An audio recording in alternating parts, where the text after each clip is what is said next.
XRP holders, something very interesting is happening. Welcome to the channel, everyone. My name is Nick. For those that are new to the channel, hopefully by the end of this video, you do become a subscriber. If we take a quick look at what's going on around Hong Kong and Ripple also being connected, things are getting interesting. And it's in these private meetings that a lot of people just overlook. This goes back to November of 2023.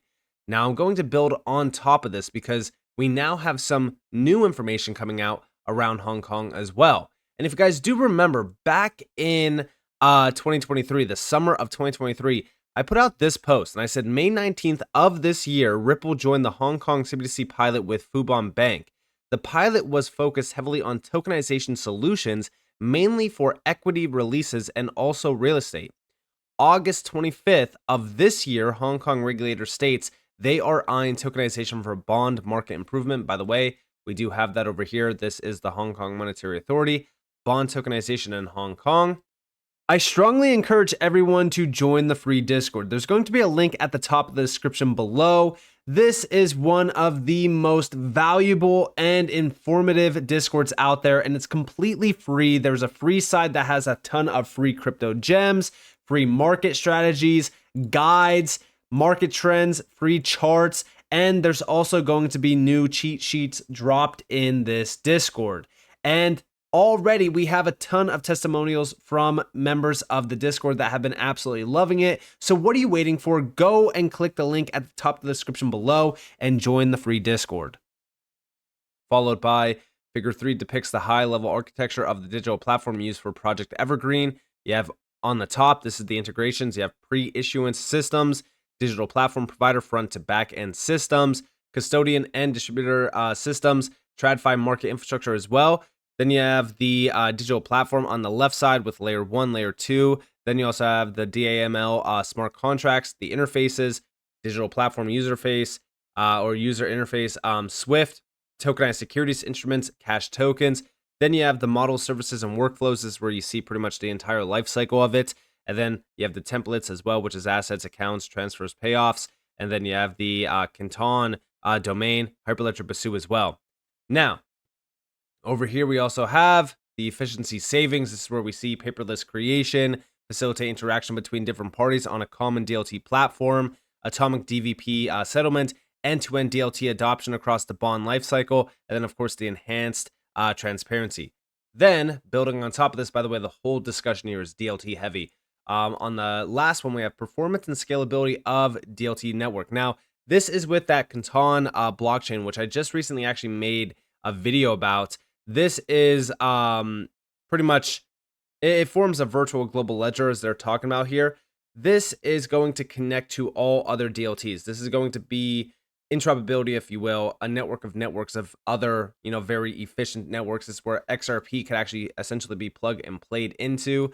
But this is all around the performance and scalability of a DLT network. Now, I did say at that time that there's a good chance that the DLT in question here is XRP Ledger with XRP, of course, no confirmation and no mention, but I do think it's convenient that they partnered with Ripple 3 months ago for CBDC and tokenization initiatives. And yes, listen, as we look at Ripple, these connections, these partnerships are already inked, right? They're already in place.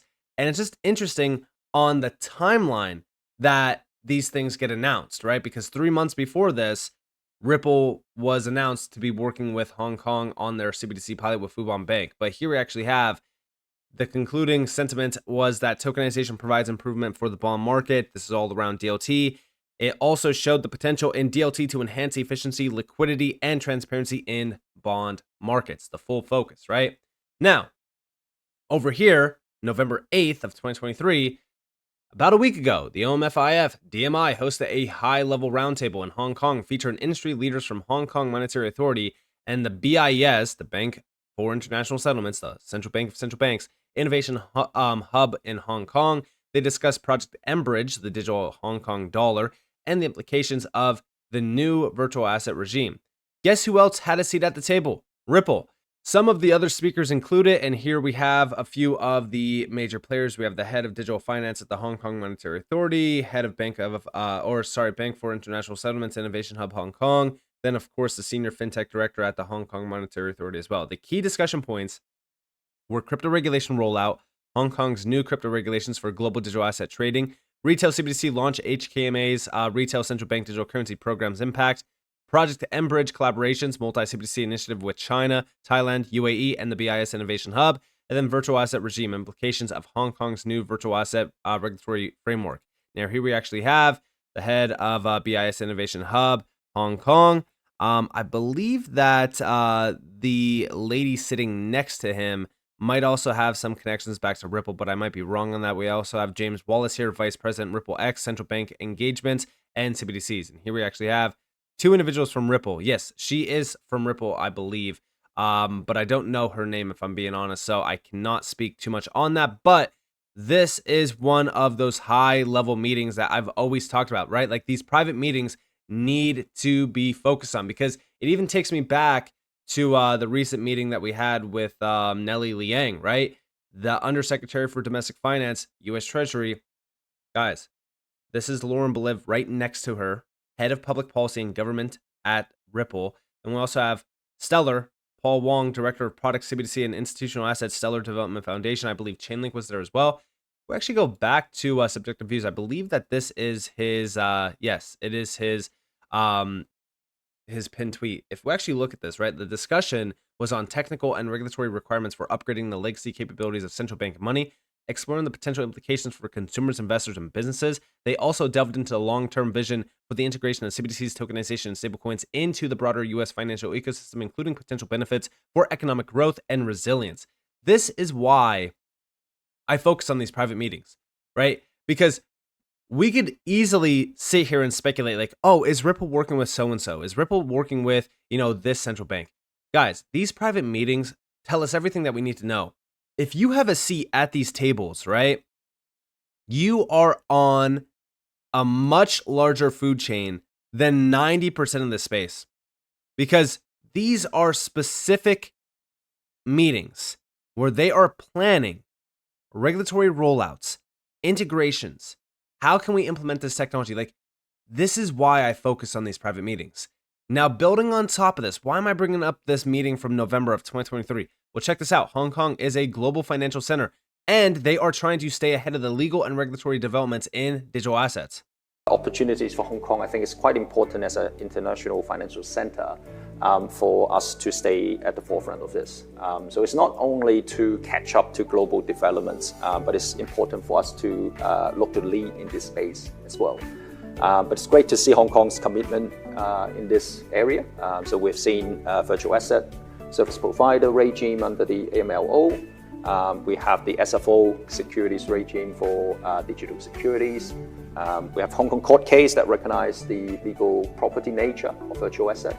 And of course, the HMA with Project Enbridge on CBDC, Project Ensemble on tokenized deposits, and also the latest stablecoin licensing regime. And of course, the latest stablecoin issuer sandbox arrangement as well. So it will be great to see Hong Kong to continue its commitment in order to lead the space as well. And yeah, I mean, all of these areas, including, of course, Hong Kong, are focused on becoming a hub, right? They want to become a hub for this technology because they see how big of an opportunity that this actually is. I mean, this is basically another chance at becoming the Silicon Valley of technology, but this is on a much larger scale. This isn't just like the internet. This is so much bigger. This is going to impact every single major sector, every single major industry. So all of these areas around the world, whether it be the UK, the UAE, the EU, they all want to become hubs for this space. Now, also, over here we have the HKMA unveils their plans for stablecoin regulations. The Hong Kong Monetary Authority and Financial Services and Treasury Bureau have released their response to a stablecoin consultation incorporating feedback from over 100 stakeholders, including Ripple, Binance, and Circle. The new regulatory regime will focus on fiat-referenced stablecoins and require issuers to meet stringent licensing prerequisites, including full reserve backing and compliance with AML and CFT requirements. This initiative aims to position Hong Kong as a leader in cryptocurrency innovation within the APAC region. And this is just recently. Here we have the consultation conclusions for legislative proposal to implement a regulatory regime for stablecoin issuers in Hong Kong. And of course, Ripple is one being able to comment on this. Like, this is why I always say, like, the SEC lawsuit, let's just be honest here. It's nonsense. Okay? How could a company that's in the middle of a lawsuit be able to comment on such frameworks? It's the number one reason why I brought up the FSB, right? The FSB, those global regulatory frameworks around crypto, like, how is Ripple commenting on this? This is why I don't focus on the lawsuit anymore. I don't even care about the lawsuit anymore. You could tell that Ripple is heavily connected. Now, on top of this, we know that Hong Kong is ready for Ripple stablecoin. XRP Drops posted this back in the end of June. Hong Kong has also been preparing for Ripple stablecoin for some time now.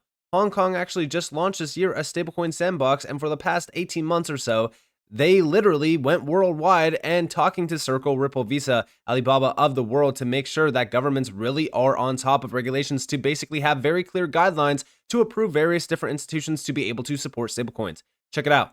How important is the stablecoin world to the broader crypto ecosystem, and how vulnerable is it to U.S. regulation?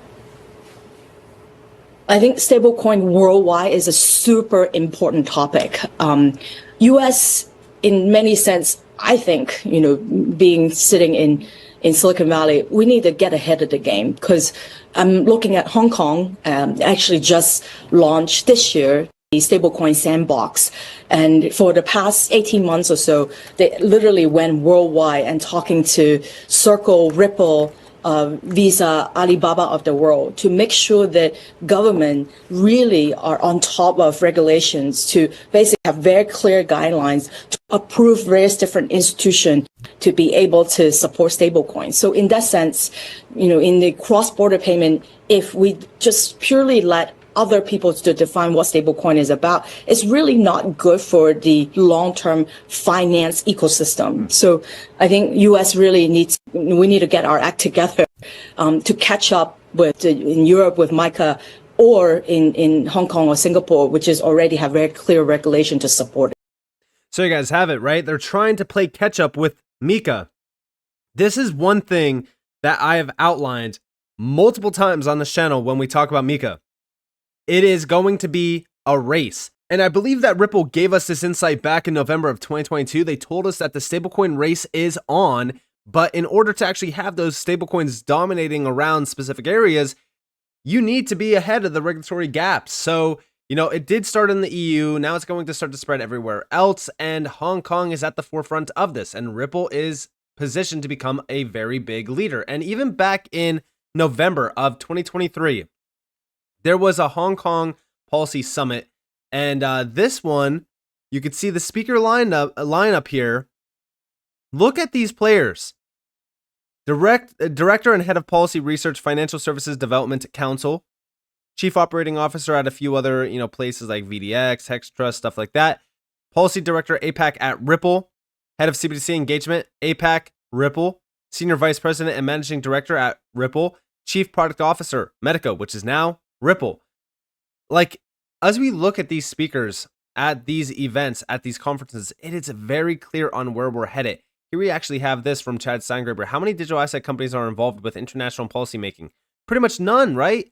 And even if we look at the overall goal of this summit, the Ripple X Medico Hong Kong Policy Summit is organized with the aim of promoting active dialogue between policymakers, regulators, and market participants in Hong Kong's virtual assets industry. Collectively, Ripple and Medico are strong advocates for public-private collaboration to drive responsible innovation for the long-term growth of the entire virtual asset ecosystem. Yeah, because that's literally what the BIS, the Central Bank of Central Banks, have been telling us as well. That's where the IMF also steps in and tells us what's been happening. The full focus here is private-public collaboration. And even more recently, big shout to Wrath of Kahneman, we have tracking today, the HKMA announced stablecoin sandbox participants, including Standard Chartered, which is a Ripple investor, and Animoca.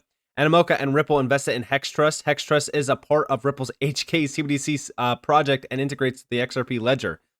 Things to note, a number of the companies involved are familiar with one another, if not invested. It's clear stablecoins will be highly regulated, requiring licenses in Hong Kong. The government highlights companies that want a physical presence there. 3 summary. So the first few HK stablecoin sandbox participants, including Ripple investor and an HK company invested in, 2 companies Ripple has invested in, both with the XRP ledger integrations. This is a strategic location where Ripple is already working with the government. Also, RLUSD looming. Like, this is pretty crazy. Now, obviously, there's no claims here. Yeah, Wrath of Kahneman is not saying like, hey, you know, XRP ledger is going to be integrated within the Hong Kong, you know, government or anything like that. But this is why I focus on these connections. Like, the breadcrumbs are so crazy when it comes to Ripple and specific areas around the world, like the Hong Kong region, because, you know, as we really look at what's going on here, every area is in a race to be first. And even if they're not first, being a part of this, like if they get left behind, there is no coming back from this. It is now adapt or die. So as we focus on what's going on, yes, I am heavily focused on these connections because I do think that that stablecoin that Ripple is pushing is going to be an absolute game changer. And when you are looking at, you know, what a stablecoin will do for the XRP ledger, a lot of people are very confused. It is going to bring in so much trading volume, so much volume in general. Users, DeFi, the use cases on the XRP ledger could ultimately grow massively as well. Like, I'm very excited about this. And with all of the connections that Ripple does have, a lot of it being focused on stablecoin initiatives, I am very excited about this. And again, the connections here are very significant. So let me know what you guys think down in the comments below, though. I'd love to hear your thoughts. If you guys did enjoy this video, definitely leave a like, subscribe, turn notifications on if you guys want more free content. You guys are more than welcome to follow me on Twitter and join the free Discord down in the description below. And with that being said, guys, it's been Nick. Thanks for watching. Peace out.